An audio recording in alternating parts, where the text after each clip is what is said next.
Welcome back, all you bulls and bears and betas out there, to the buzz of this Proxyopoly spin-off series we call the Proxyopoly Podcast.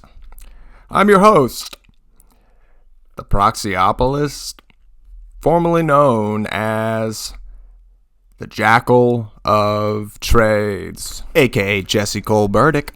On the previous season of the Proxyopoly Podcast, Proxy Zero unveiled all of the Proxyopoly scores in their possession/custody, for which, now relinquished, will be deliberated on this season 2, of the Proxyopoly Podcast.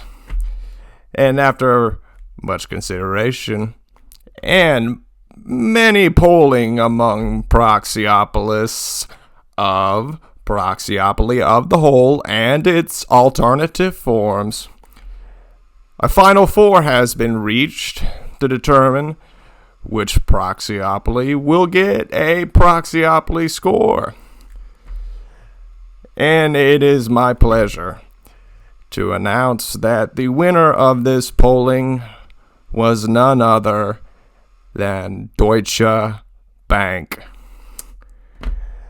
Ergo, what I have in front of me now is a research report that is the first of its kind. A Proxyopoly research report outlining the Proxyopoly score for Deutsche Bank. The title of this episode, which should simply be noted for the sake of formatting of all upcoming episodes of Proxyopoly podcasts for your listening pleasure, which reads as thus: Deutsche Bank's House of Mirrors, a governance paradox.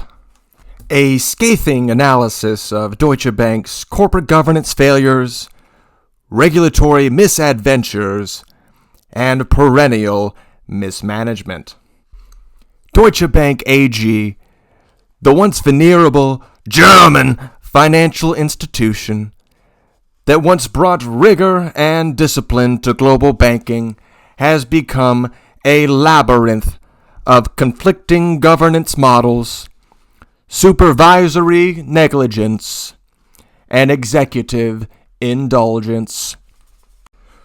What was once a cornerstone of European finance is now a mirage where shareholder power evaporates under the heat of executive entrenchment and board complacency. A tale of two boards, one might call them, and neither of them works. Deutsche Bank's governance dysfunction, unparalleled in modern finance, marked by a management board incentivized to chase quarterly performance metrics, while its supervisory board operates as a ceremonial relic incapable of meaningful oversight. Utilizing the Proxyopoly scoring system, namely the Proxyopoly score, Deutsche Bank scores an unprecedented negative Proxyopoly score to be revealed at the end of this podcast, plunging it into the territory of a proxy mirage on the border of governance collapse. This reflects a governance framework that actively undermines shareholder engagement, rewards executive excess, and shields the board from accountability. And I am speaking about both the management and supervisory boards. What you will hear in this podcast is a breakdown of the Proxyopoly score for Deutsche Bank and its its underlying Proxyopoly ratings, which are calculated in a proprietary manner to quantitatively analyze the company's qualitative governance failures. Let's begin, shall we? The first Proxyopoly rating underlying the Proxyopoly score for Deutsche Bank is the proxy accumulation resistance, for which we have scored Deutsche Bank at -2. Namely, for the reasons outlined as follows. Deutsche Bank's proxy accumulation resistance is second to none, fortified by a dual board governance system that neuters shareholder power. A supervisory board as a proxy gatekeeper. Well, Deutsche Bank's supervisory board functions less as an oversight body and more as a gatekeeper, tasked with preserving executive autonomy. Resolutions at shareholder meetings that challenge management are meticulously filtered, ensuring that activist investors face a bureaucratic minefield. Hence why Deutsche Bank is nicknamed in this report a fortified fortress with proxy landmines. Due to its complex shareholder structures, a labyrinth ownership structure, including major institutional shareholders aligned with management's interests, renders proxy challenges nearly impossible. And what could the outcome of this be? Well, one could surmise that proxy accumulation at Deutsche Bank is virtually impossible, with entrenched insiders and loyal institutions guarding the gates of governance. Moving on to the next Proxyopoly rating, the Bylaw Fortification Index, which Proxyopoly, in its Proxyopoly ratings, have given a rating of -3. Oh, that is not a good look for you. With bylaws written in hieroglyphs, you may decode at your own risk. In light of ceteris paribus and mutatis mutandis, Deutsche Bank's bylaw complexity rivals that of ancient Mesopotamian law tablets, ensuring that no meaningful governance reform can easily be enacted. With a German-style dual board structure as a shield, the German dual board governance system effectively separates executive decision-making from shareholder influence, creating a structural firewall where the management board, Vorstand, operates autonomously, while the supervisory board, nasty language, acts as an ornamental oversight body. Not to mention the supermajority requirements, shareholder proposals are subject to supermajority thresholds that turn even the modest governance reforms into Sisyphean endeavors. And opaque election mechanics? You got it. Director elections are shrouded in procedural opacity, ensuring that management-aligned directors are consistently reappointed, perpetuating the cycle of unaccountability. And what could the outcome of this be, Proxyopolis? Well, let's tell you. The bylaws are impenetrable, ensuring that even the modest shareholder reforms face insurmountable barriers. Moving on to the next Proxyopoly rating, the Shareholder Hostility Quotient, with a Proxyopoly rating of 1.95. It's almost like how we calculate beta. Anyway, hostility beyond redemption, as one could describe it. Proxy votes are just performance theater. Deutsche Bank shareholder hostility quotient of 1.95 signals a state of complete shareholder disenfranchisement, where hostility toward shareholder influence is institutionalized. Token engagement with shareholders through token outreach offers performative dialogues that mask executive intransigence. Proxy votes are just a symbolic gesture for shareholder meetings that, no matter how well conceived or aligned with best practices, facing overwhelming opposition from entrenched interests, rendering the annual general meeting a performance theater of democratic futility. Shareholder advisory roles are influential at best, with little power to enforce accountability or demand structural reform. And what can we surmise the outcome of this being? Well, let me tell you. Hostility toward shareholder engagement is entrenched with no meaningful channels for shareholder influence. And we move on to the other Proxyopoly rating of the executive entrenchment factor of, oh my goodness, this is again not a good look, 2.10. CEO or monarch, Christian Seving's indomitable rule. Deutsche Bank CEO Christian Sewing operates with a level of entrenchment that borders on autocratic governance. There are indeed golden parachutes for performance mediocrity, and the executive remuneration packages have become effectively golden parachutes for underperformance, with exorbitant bonuses tied to opaque performance metrics that incentivize risk-taking rather than sustainable growth. Board-enabled entrenchment, with the supervisory board's practice of rubber stamping Seving's authority, ensures that CEO accountability remains a distant fantasy. Succession planning, a joke.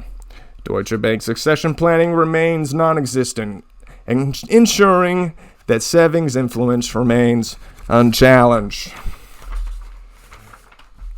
What is the outcome of this Proxyopoly rating? Well, as a proxy monarchy, as this report describes, the CEO is absolute, unchecked, and unaccountable. Moving on to the fifth, and we'll just say for the sake of this one episode of this podcast, the fifth and final Proxyopoly rating underlying the overlaying Proxyopoly score, which we will get into momentarily, but for now, the fifth and final Proxyopoly rating is regulatory evasion score of -0.8. Perpetual regulatory capture, a masterclass in deflection. Deutsche Bank's regulatory evasion is a masterclass in deflecting, delaying, and obfuscating regulatory oversight. Serial regulatory violations have occurred in the past 10 years at Deutsche Bank, which we do not even have time to get into on this podcast, but I will touch base on just 3. From money laundering scandals to tax evasion schemes, Deutsche Bank's rap sheet of regulatory violations is longer than the compliance manual it pretends to follow. Regulatory settlements are just a business strategy where people can translate the best lie. Deutsche Bank has perfected the art of regulatory settlements, treating them as costs of doing business rather than a deterrent for misconduct, namely one of the most important fundamentals in business, and that is do no harm. These token compliance measures by the company are merely performative, designed to appease regulators temporarily while preserving systemic loopholes. Outcome is thus, regulatory capture is deeply ingrained, ensuring that Deutsche Bank operates with minimal regulatory consequences.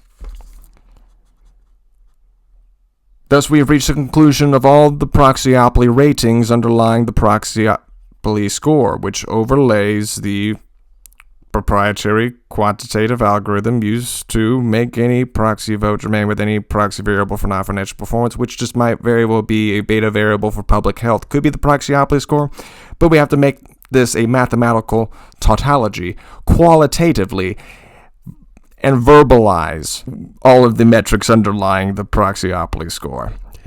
And with that, we have a few additional considerations which are also used in the calculation of the Proxyopoly score. Namely, the performance paradox, which incentivizes failure at shareholders' expense. Bonuses for blunders, incentives for indifference. Deutsche Bank's executive compensation model is a paradox of incentives that rewards failure while penalizing transparency.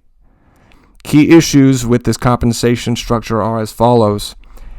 Excess remuneration for underperformance. Deutsche Bank's executive compensation is decoupled from long-term shareholder value, with bonuses awarded for financial engineering rather than sustainable growth. Opaque performance metrics. Performance metrics used by the bank to calculate executive compensation are intentionally opaque, allowing for subjective interpretation and manipulation. Shareholder dilution with misaligned incentives. Misaligned incentives contribute to long-term shareholder dilution, with executive rewards eroding shareholder value entirely. Another one of the considerations underlying the Proxyopoly score are the supervisory board dysfunctions and the supervisory board's art of rubber stamping. Watchdog or lapdog? Deutsche Bank Supervisory Board is the latter. The supervisory board, tasked with oversight and accountability, functions more like a ceremonial council of loyalists. Structural deficiencies within the supervisory board include rubber stamping management's agenda. The supervisory board is complicit in perpetuating executive excess, rubber stamping executive decisions by the management board without meaningful scrutiny or oversight.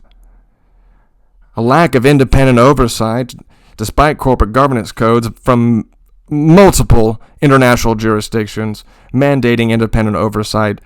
Meanwhile, Deutsche Bank Supervisory Board remains a captive entity aligned with management's interests and misaligned with the interests of the general partner at large.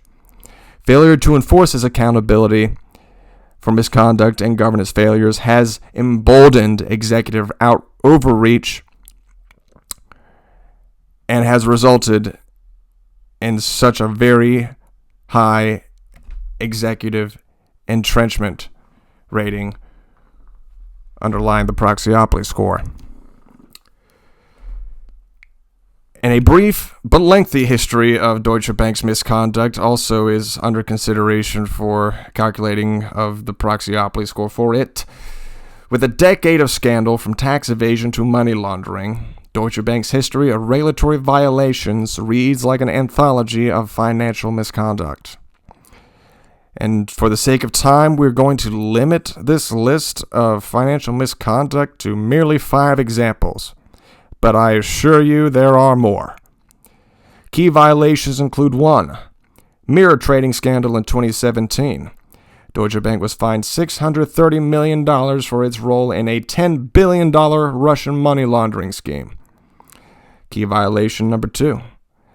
LIBOR manipulation in 2015. Deutsche Bank was fined $2.5 billion for its role in manipulating global benchmark rates. Egregious. Number 3. And the key violations. Tax evasion and Cum-Ex scandal 2020. In 2020, the bank was implicated in facilitating large-scale tax evasion through Cum-Ex trading. Key violation number 4. Epstein ties and general anti-money laundering failures. In 2020, Deutsche Bank paid $150 million to settle allegations of anti-money laundering violations tied to Jeffrey Epstein's accounts. Number 5 in the final key violation of financial misconduct. In 2023, Deutsche Bank's underlying asset management arm, DWS Group, which stands for Diva Papier Spezialisten, foul language. DWS Group in 2023 paid a sum of $26 million to the United States Securities and Exchange Commission for its role in a greenwashing scandal involving its ESG products. And I will not say more. Thus, we've reached the conclusion of all the considerations and Proxyopoly ratings underlying the calculation for the Proxyopoly score, and we're going to summarize the Proxyopoly ratings for you again, the listener, and announce the final Proxyopoly score for Deutsche Bank. Proxyopoly rating number 1, the proxy accumulation resistance. Deutsche Bank scored a negative spot 2. For their proxy barricades fortified by bureaucracy. Proxyopoly rating number 2, Bylaw Fortification Index. Scoring a negative spot 3, Deutsche Bank has scored this for a Byzantine style of governance complexity. Proxyopoly rating number 3, Shareholder Hostility Quotient. Coming in with a rating of 1.95. We can only describe this as hostility institutionalized. Going on to Proxyopoly rating number 4, the executive entrenchment factor. And this is not a good look either. 2.1 for Deutsche Bank, and what it can only be described as autocratic rule with no checks or controls on the executive boards. Proxyopoly rating number 5, regulatory evasion score, wrapping up with a negative spot 8 for a perpetual regulatory incapacity and enablement. And all of these summarized together and calculated in a proprietary quantitative algorithm used to produce a more qualitative measure of corporate governance structures for a vast organization such as Deutsche Bank and any other Proxyopoly. We've arrived at a Proxyopoly score of negative spot 3 for what Proxyopoly can only describe as a proxy mirage on the border of governance collapse. And at the end of this episode, we will wrap up with our recommendations.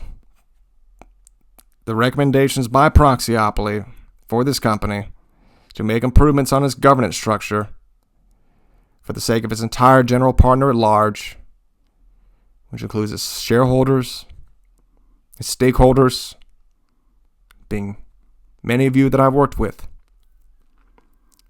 and also the investors and companies you so act as a fiduciary on behalf of, in the best economic interests of. The due diligence is as follows. Expanded recommendations for Proxyopoly of the whole and its alternative forms issued to Deutsche Bank. Comprehensive governance overhaul. Deutsche Bank's dual board structure must be dismantled and replaced with a streamlined governance model that empowers shareholders and restores accountability. Some reform strategies: merge the management and supervisory boards to eliminate the dual board system and create a unified board with direct accountability to shareholders. Mandatory board refreshment. Introducing mandatory board rotation rules to prevent long-standing directors from entrenching themselves, hence the very high executive entrenchment factor of 2.1. Correcting this might also involve instituting majority voting for director elections instead of supermajority. Majority voting standards should be enforced, ensuring that directors who fail to secure majority support are removed. Shareholder empowerment through proxy reform, breaking the cycle of futility democratically. Activist shareholders must be armed with the tools needed to challenge this bank's entrenched system. One of these tools could very well be the Proxyopoly score. It is a definitive tool used by shareholders and stakeholders, Proxyopolis, but Reform proposals on the ballot of an annual general meeting might read as follows. To eliminate supermajority requirements, lower voting thresholds for shareholder proposals to simple majority levels aligned with global governance best practices. Universal proxy cards implementation to allow shareholders to vote for individual board candidates, facilitating contested elections that empower investors. And one of the most important takeaways here, prohibit poison pills and anti-takeover defenses. Ending the bank's use of poison pills and other anti-takeover measures to prevent proxy battles, which would be a detriment and a negative impact to shareholders. Executive compensation reform and the era of golden parachutes. Executive compensation at the bank must be overhauled to align with long-term shareholder value. Compensation reform strategies include clawback provisions or introduce clawback provisions that ensure executive bonuses can be clawed back in the event of financial restatements or misconduct. Tie executive pay to ESG performance metrics. Could be the whole point of this whole podcast, but instead we're focusing on Proxyopoly. When you tie executive pay to ESG performance metrics, you link executive remuneration to measurable environmental, social, and governance milestones that reflect long-term shareholder value. Once again, environmental, social, and governance metrics that reflect long-term value. Capping executive pay relative to median employee compensation and implementing this strategy and a executive pay ratio cap would limit executive excess relative to employee wages, and again, those employees may well be stakeholders of the organization who do not themselves own shares or may be prohibited to own shares and thus prohibited to have a voice at the shareholder meeting. Number 4, regulatory accountability through shareholder vigilance. Demand consequences for violations. Deutsche Bank's regulatory impunity must end. Shareholders must push for meaningful regulatory reform and demand consequences for repeat offenders. Regulatory reform proposals could read as follows. Establish an independent compliance oversight committee. Create a shareholder-mandated compliance oversight committee to enforce anti-money laundering and compliance reforms. Meaningfully.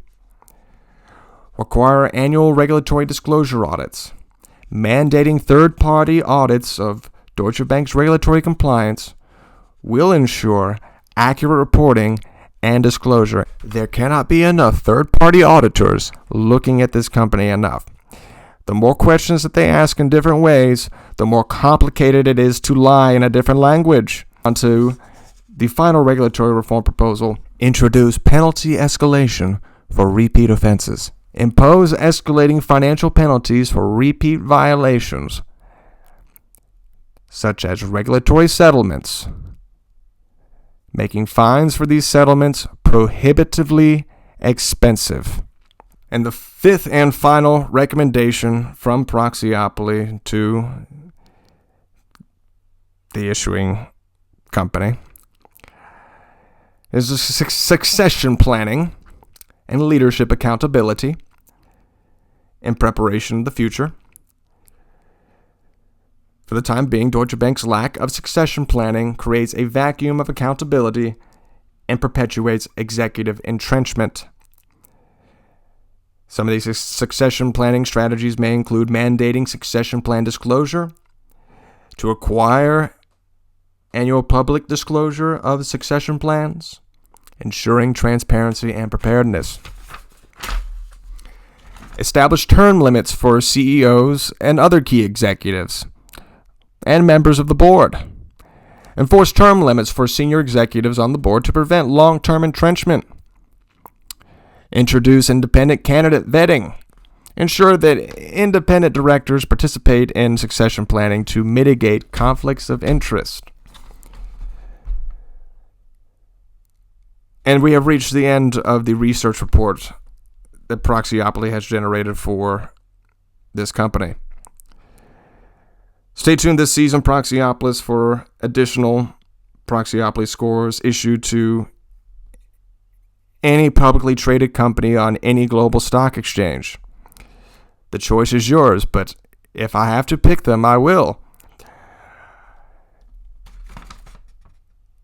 Before Proxyopoly leaves with a final disclaimer, there's a statement in summary of the Proxyopoly score. A pearl of wisdom, if you will. When a bank's governance becomes effectively a proxy for shareholder despair, the collapse of confidence is only a matter of time. That's all we have for today, Proxyopolis. In our final disclaimer, the Proxyopoly score and accompanying analysis are purely hypothetical and for entertainment and educational purposes only. Any resemblance to real-world events is purely coincidental,